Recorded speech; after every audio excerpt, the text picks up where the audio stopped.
il ne faudrait pas que je puisse remplir de l'eau parce que ça va gonfler. Raison pour laquelle quand on dit en dessous, à ce niveau, si je vais faire cette ligne qui est là, je vais arrêter là-bas parce que le truc va pouvoir gonfler. Est-ce que vous comprenez? C'est la raison pour laquelle je ne remplis pas hermétiquement. Donc, je remplis donc l'eau. C'est pour ça qu'on dit qu'on remplit au 3/4 ou au 4/5 pour qu'il puisse avoir encore une hauteur pour que ça puisse gonfler. Je prends ceci, je ferme et je laisse fermenter, fermenter pendant 14 jours. 2 semaines, oui. Pendant 14 jours, 2 semaines. Lorsque j'ai fermenté pendant 14 jours, n'est-ce pas, je viens, j'ouvre le récipient, je filtre puisqu'il y aura encore les particules grossières. Le liquide que j'obtiens, c'est mon engrais foliaire liquide riche en azote. Pardon? Non, c'est un fertilisant. Je ne suis pas encore en train de parler de micro-organismes. J'ai dit les 4 piliers. Il y a prévention, il y a fertilisation. Ce que je vous montre ici, c'est le pilier de fertilisation. Je vais venir sur le micro-organisme après. Rappelez-vous de cette bouteille. Il dit que dans cette bouteille, il y a les micro-organismes, il y a les agents fertilisants. Je suis en train de vous montrer maintenant l'alternative pour l'agent fertilisant. Est-ce qu'on se comprend? Pour le micro-organisme, comme on a vu hier, je ne suis pas encore venu sur ça, mais c'est que dans cette bouteille, il y a 2 composantes.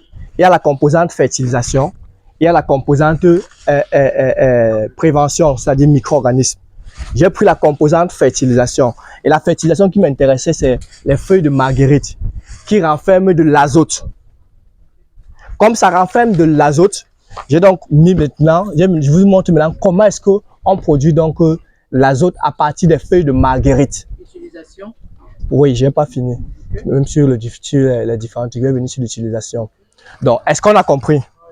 Maintenant, l'autre chose que je vais encore augmenter par rapport à ça, c'est que vous pouvez encore renchérir cet azote avec d'autres éléments. Est-ce que vous comprenez? Tout en respectant toujours le même principe. Je prends les feuilles de marguerite. Qui ne connaît pas le moringa ici? Tout le monde connaît, non? Voilà. Oui, tout le monde connaît le moringa, non? Voilà. Maintenant, puisque les feuilles de marguerite renferment de l'azote et certains oligo-éléments fer, bon, le moringa renferme encore un peu d'azote, mais beaucoup d'oligo-éléments. Et c'est ça qui est beaucoup. Les oligo-éléments, c'est quoi? Ce sont des petites vitamines que les plantes ont besoin en petite quantité. Parce que lorsqu'on classe la plante, elle a un besoin élevé en azote, phosphore, potassium en grande quantité. Et puis maintenant, elle a d'autres éléments qu'elle a besoin en petite quantité. Parfois, même quand ça manque, la plante peut pouvoir développer un certain nombre de symptômes. Raison pour laquelle, si vous faites l'association des feuilles de marguerite plus des feuilles de moringa, maintenant, par rapport à la quantité de feuilles de moringa, rassurez-vous que si vous apportez les feuilles de marguerite, que le moringa soit au plus un quart de la quantité. Est-ce que vous comprenez? Oui, non, les feuilles de moringa. Un quart de la quantité de feuilles de marguerite. Est-ce que vous comprenez? Oui, 3 quarts pour, oui, et 1 quart pour le moringa pour que ça fasse donc l'équilibre. Est-ce que vous comprenez? Et dans cette logique, il faudrait que le récipient soit rempli à moitié. Je vais vous expliquer pourquoi est-ce que j'insiste à moitié. Oui. Parce qu'on rajoute le moringa, 3 quarts, et maintenant à moitié. Non, c'est toujours la moitié. Moitié. Oui, c'est juste qu'on a un peu réduit la quantité de marguerite. Mais je vais toujours vous encourager à mélanger les deux. L'objectif pour montrer le premier, c'est qu'on peut faire 100.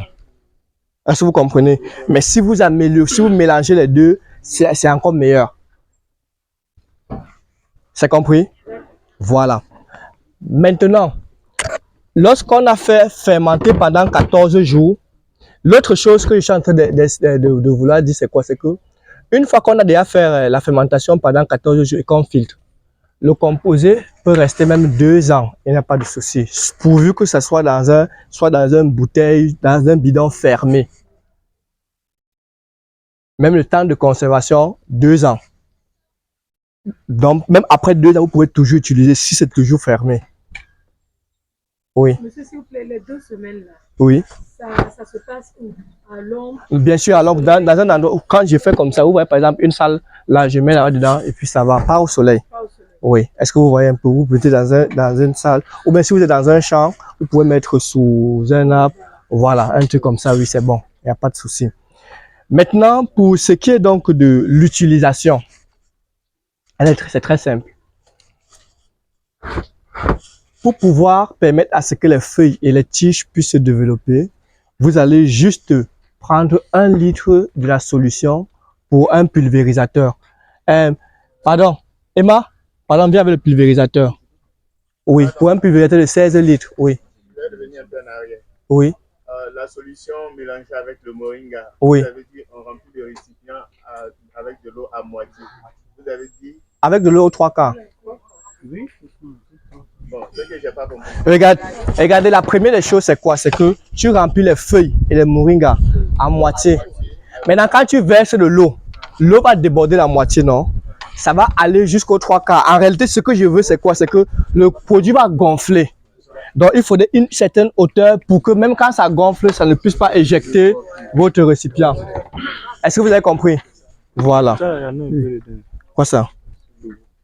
Le produit, hein? Ok. D'accord. Donc, voici le pulvérisateur de 16 litres. Je prends 1 litre de ce produit. Je mets à l'intérieur. Et puis, je verse d'abord le produit. Après, je remplis avec de l'eau. J'applique sur les feuilles, les tiges, les différentes plantes. C'est un bon biostimulant. Vous allez entendre biostimulant, un stimulateur. Oui, 1 litre pour 15 litres d'eau.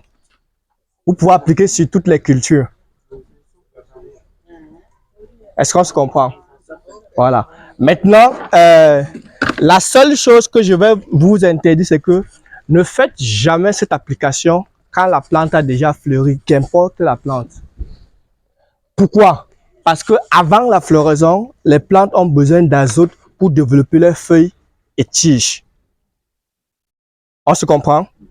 Maintenant, après la floraison, la plante a besoin de phosphore et potassium pour développer soit ses graines, si c'est une plante à graines, soit ses fruits, si c'est une plante à fruits, soit, il y a encore quoi, ses racines, si c'est une plante à racines, comme la carotte.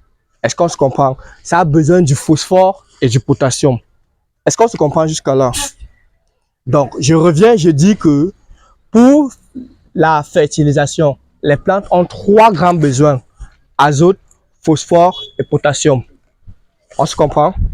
Maintenant, pour l'azote, on peut utiliser les feuilles de marguerite et les feuilles de moringa pour pouvoir permettre à apporter l'azote à la plante. Ça, c'est de manière liquide. Et lorsqu'on fertilise la plante et qu'on apporte donc des différents biostimulants, on apporte de l'azote, il faudra éviter de pouvoir fertiliser la plante, apporter de l'azote à la plante quand elle a déjà fleuri, parce qu'à ce stade, ses besoins en azote baissent et ses besoins en phosphore et potassium augmentent. Est-ce qu'on se comprend? Ce que je veux que vous puissiez retenir de la fertilisation, c'est quoi? C'est que lorsqu'on parle d'azote, vous allez donc voir les feuilles et les tiges qui se développent.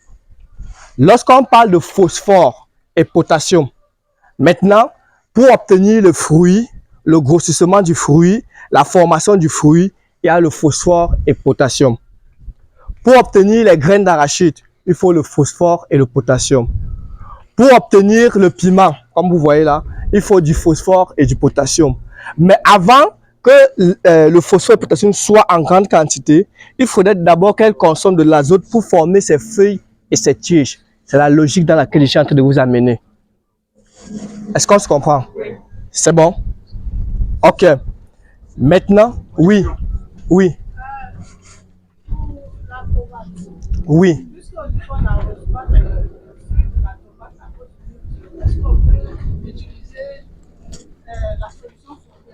On n'arrose pas? Oui. Bon, j'ai même pas compris la phrase là. Qui a dit qu'on a... Qu'est-ce que vous voulez par là dire qu'on n'arrose pas à cause du milieu? Parce que sinon, je risque pas de comprendre votre question. moi, j'ai appris que lorsqu'on a